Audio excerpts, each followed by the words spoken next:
మీ పిల్లలు ఏడుస్తున్నారు, అల్లరి చేస్తున్నారు, లేదంటే పేరెంట్స్ వర్క్ చేసేటప్పుడు పిల్లల్ని సైలెంట్ గా ఉంచడం కోసం మీరేం చేస్తున్నారు? పిల్లలకి కురుకురే, చాక్లెట్స్, బిస్కెట్స్ ఇలాంటివి ఇవ్వడం అయితే చేస్తున్నారు.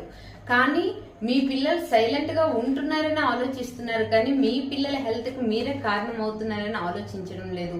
యాక్చువల్ గా మీ పిల్లలకి ఇవి కురుకురే, లేస్ ఇలాంటివి ఇవ్వడం వలన ఫస్ట్ ఆఫ్ ఆల్ ఆకలి అనేది తగ్గిపోతుంది. వాళ్ళు సరైన ఫుడ్ తీసుకోరు, ఆటోమేటిక్ గా గ్రోత్ ఆగిపోతుంది.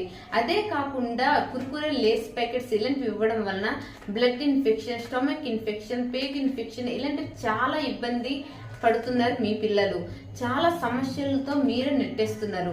ప్లీజ్ కంపల్సరిగా మీరు ఇవి ఇగ్నోర్ చేయండి. ఇవి ఇచ్చే బదులుగా మీ పిల్లలు సినిమా చూసేటప్పుడు కానీ సైలెంట్ గా ఉండడం కోసం ఫ్రూట్స్ ఒకసారి ట్రై చేయండి. ఫ్రూట్స్ తినిపించడం వల్ల మీ పిల్లలు అయితే చాలా హెల్దీగా ఉంటారు. అదే విధంగా మీ పిల్లలు సరైన ఫుడ్ కూడా తీసుకుంటారు, గ్రోత్ కూడా సరిగ్గా ఉంటుంది. ప్లీజ్ ఒకసారి ట్రై చేయండి. కంపల్సరిగా మీ పిల్లలు అయితే ఫ్రూట్స్ కి హ్యాబిట్ గా మారుతారు. ఈ వీడియో మీకు నచ్చినట్టుగా అయితే కంపల్సరిగా సబ్స్క్రైబ్ చేయండి, లైక్ చేయండి, కామెంట్ చేయండి. Thank you so much. Bye bye.